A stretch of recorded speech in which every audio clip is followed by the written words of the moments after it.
The view the fans have on the main straight as they complete a set number of burnouts, and Haryanto leads them to the line.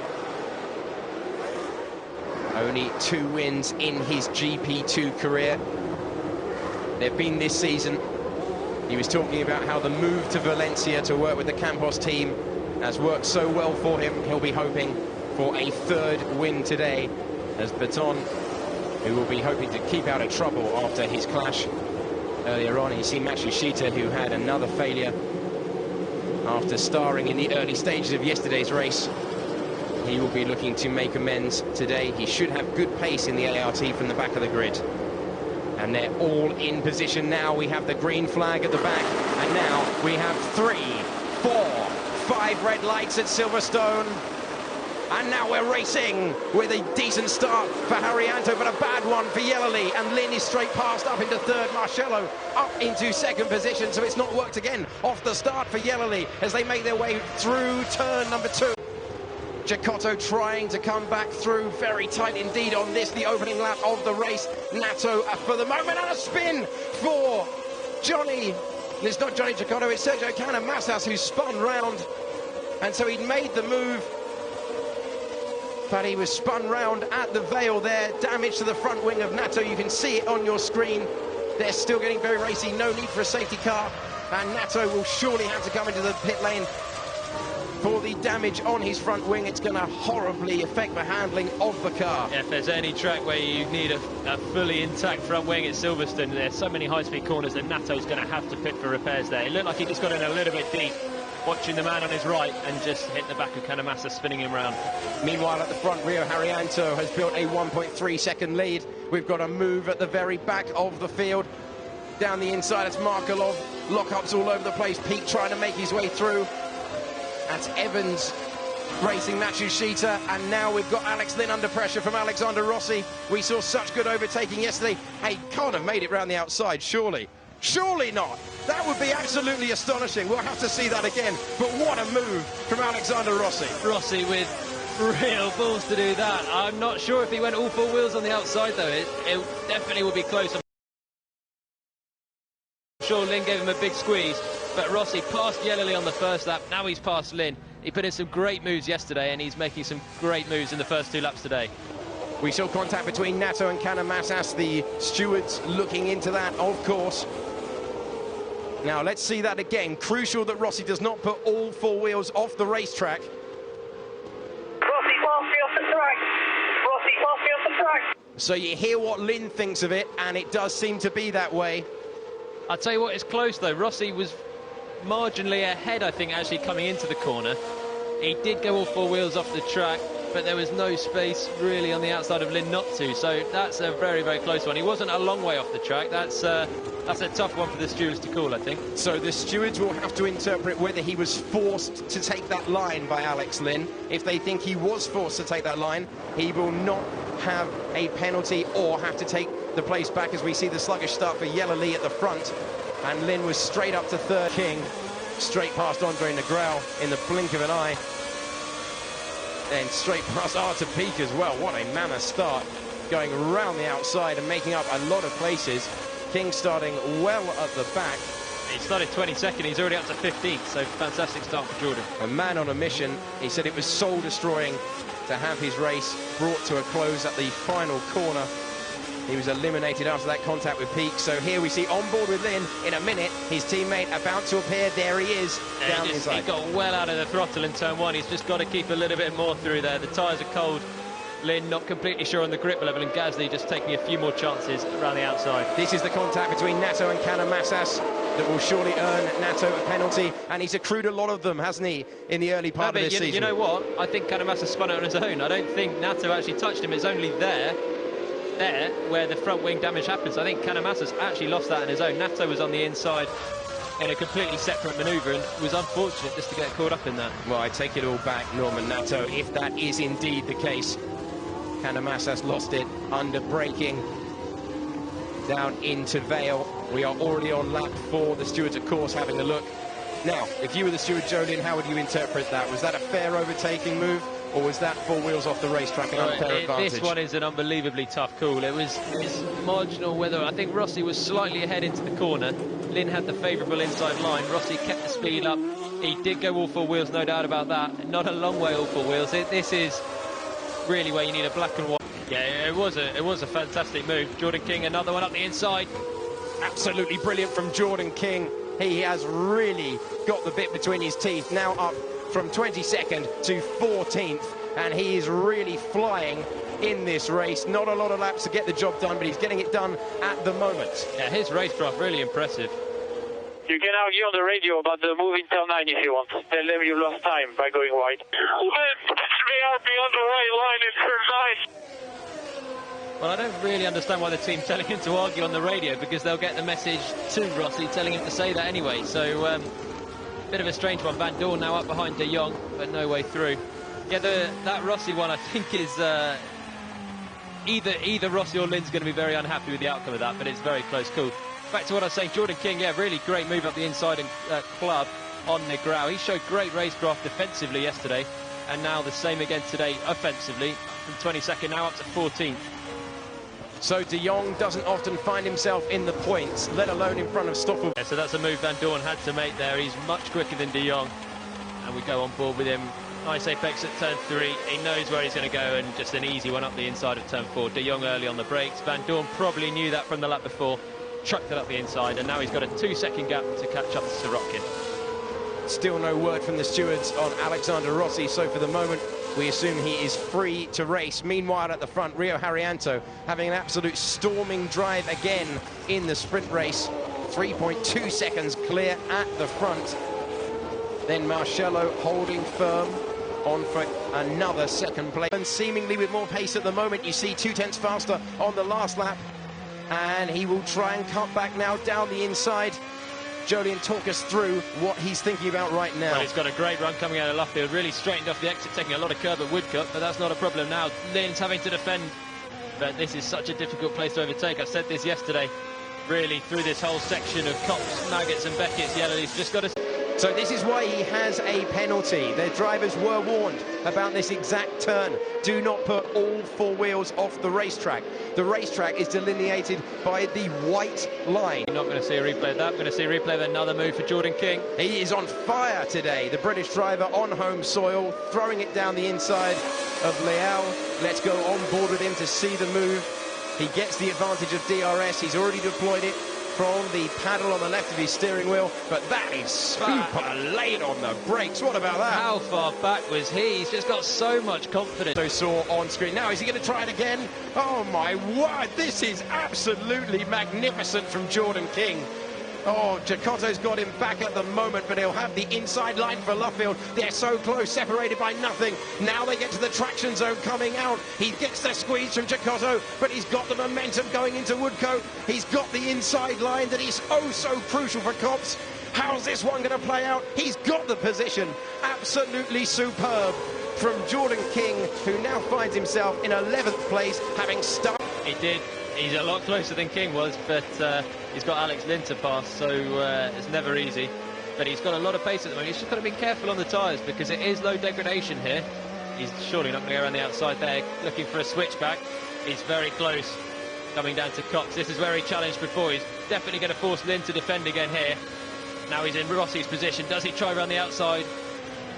Just doesn't work around the outside of that corner, as we've already seen. Yellowlee taking the conservative route, tucking back in, difficult to follow. Just commit hard in the high speed. He's really, really close up to Stoke. Is he going to try it? Fainted one down the inside, so close for Nick Yellowlee, but he isn't able to get the move done, and that's dropping him back into the clutches of Sirotkin. So the pressure on not only Lynn, but now Yellowlee. Lynn trying to defend, Yellowlee trying to get... So it's not like he's got clear air and he can just push Yellowlee's here we go, a real chance for Nick Yellowlee, but Alex Lynn has seen him coming. He's seen much closer than Jordan King, doesn't have the confidence on the brakes of King. Remember, Nick Yellowlee hasn't made that many GP2 starts. He's still finding out the machinery in this sort of close combat situation. Does he have the momentum to go up the inside at Copse? Now Lynn feeling the need to defend, and that will cost him a little bit of momentum, but you see Yellowlee dropping back. Yeah, he needs Van Dorn. So we're on board with Van Dorn in the man from 8th, and after all that building into the lead through the field, we see it once again. Markelov trying to go around the outside, contact between the front wheel of Markelov and the front wing of Negrão there.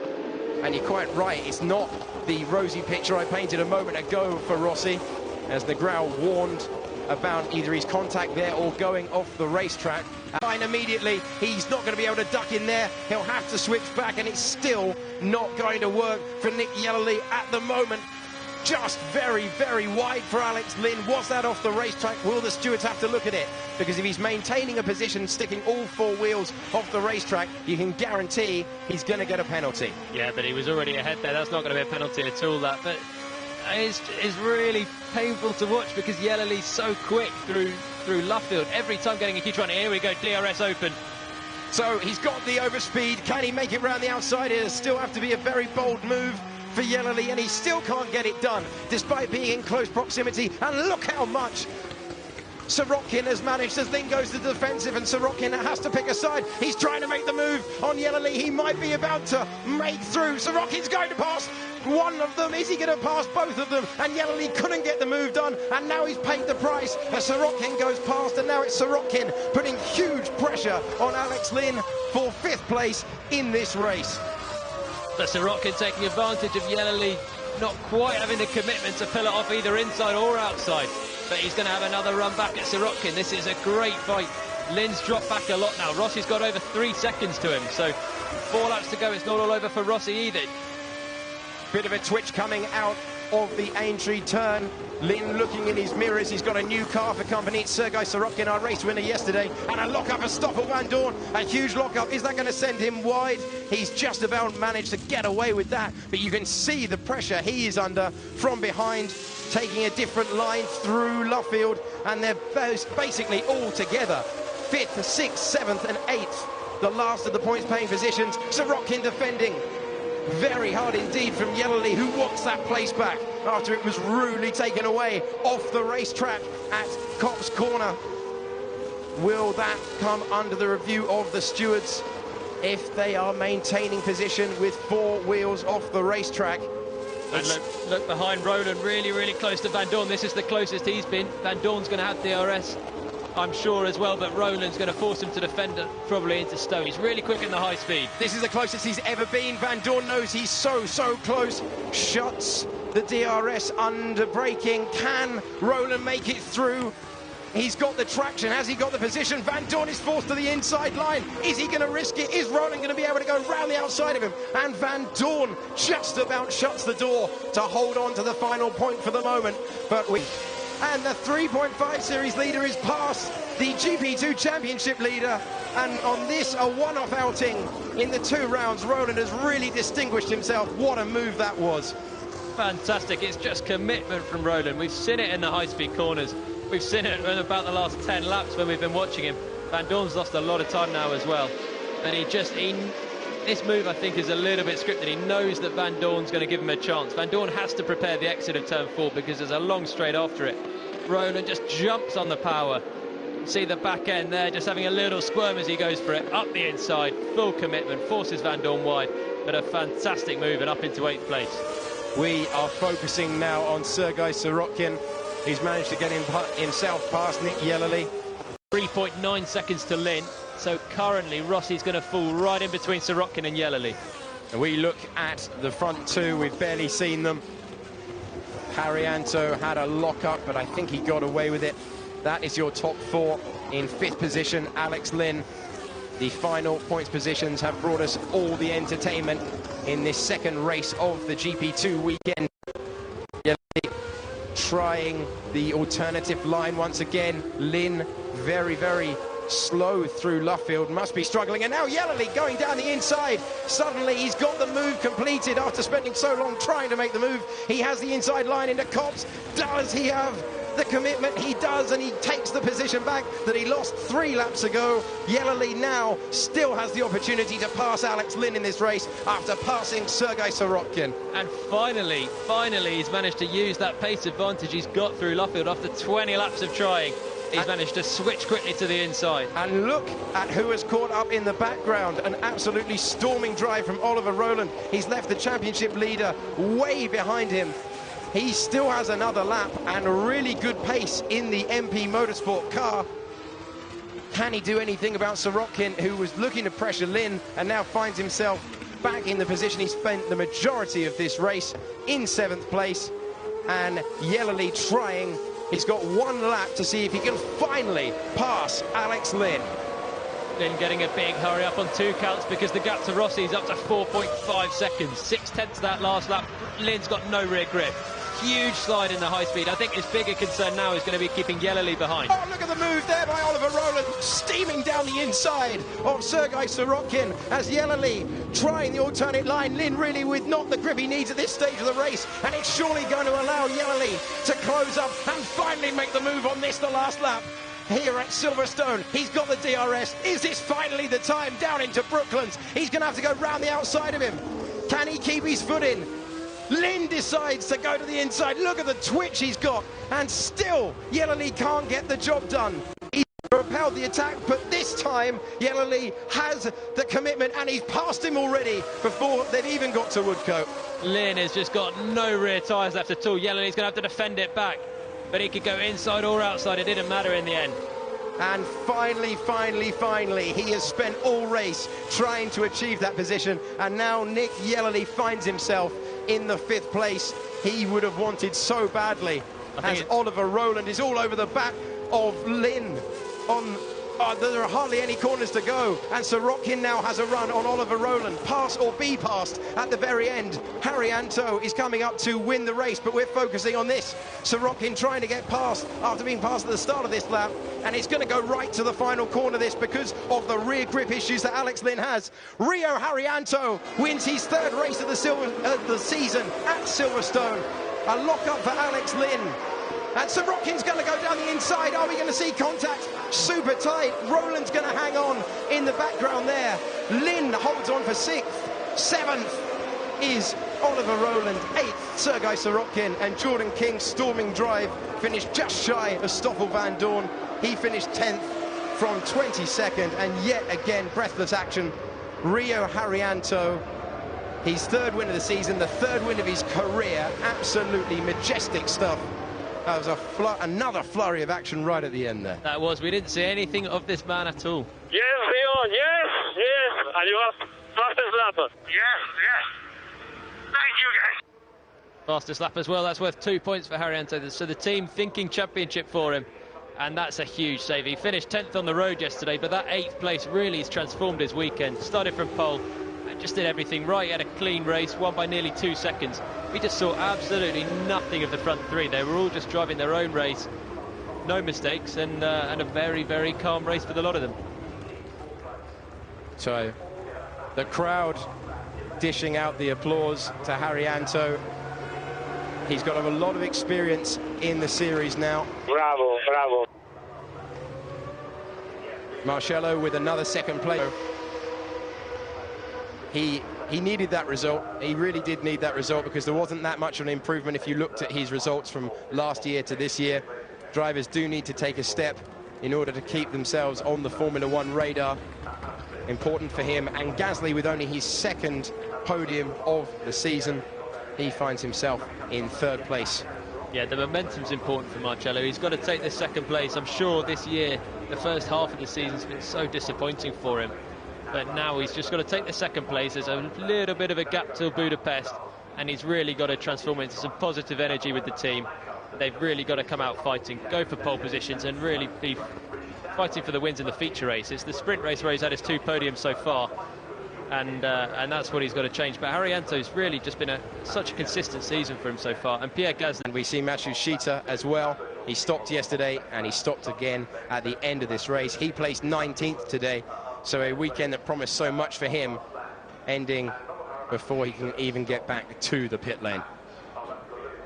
And Alexander Rossi, 4th place in the end, probably his just reward. Great moves early on, and he managed to make the 5 seconds up. Rio Haryanto has won the sprint race here at Silverstone ahead of Raffaele Marcello. Then it's Pierre Gasly with only 2nd podium of the season. Rossi pulled out the gap he needed. He's in 4th place. Then it's Yellowly finally made the move on the last lap ahead of Alex Lynn. Really strong stuff from Oliver Rowland in his debut round of the GP2 Championship. Then Sirotkin, Van Dorn, King with a brilliant drive.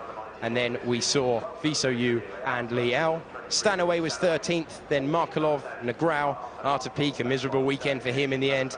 A return for Lancaster to the sport sees him in 17th place. Then Binder, Matsushita, Evans, Berton, Stockinger, Chicotto we saw with the spin.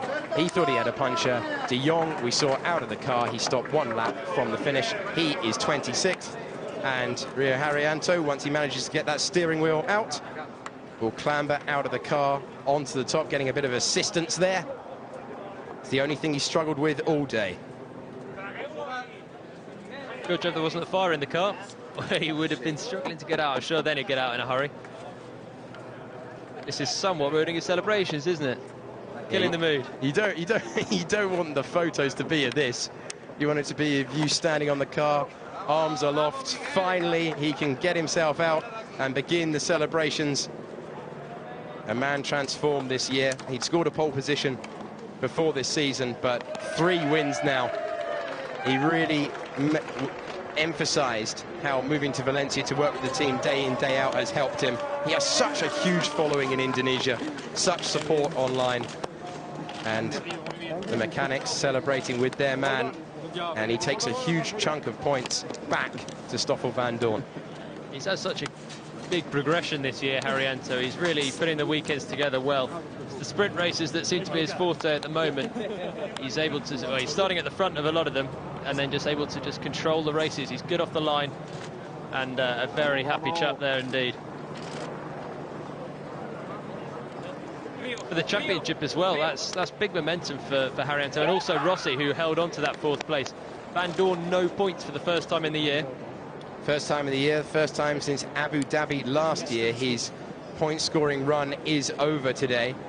We'll investigate whether there indeed was an engine issue. Nowhere near the standard we have become accustomed to from the Belgian driver. And important for Gasly, I think these 2 guys you see on screen were under a little bit of pressure before this weekend, but they've answered that pressure with a place on the podium. Yeah, definitely under pressure. They're both part of an F1 junior scheme. Marcello with Ferrari, he's the Sauber 3rd driver, and Gasly with Red Bull. And when you're on those junior programs, there's a lot of pressure that comes with it. So we're going to enjoy, once again, Nick Yellowly racing Alex Lynn as they prepare for the podium. And you're the best man to talk us through this. Yeah, I thought he was going to have the move done easily. He's got the DRS open now, but the DRS seems a bit less powerful here, and he couldn't quite do it. Again, not quite deep enough on the brakes. Thinking better of it, that he knows, look, Lynn's got no tyre grip at all, sliding massively out of Brooklands. Yellowly thinking switchback like he's thought all race, but then thinks, hang about. Lynn's wise to it, and he just drives clean around the outside, also struggling a little bit for rear grip. But Lynn was such a sitting duck at the end there. Yellowly really has been a revelation in this series. Did not start the season with the rest of us in Bahrain. And he has learnt so well, has shown great 1-lap pace, and now finding his feet with the racecraft as well, wowing that crowd in front of his home crowd.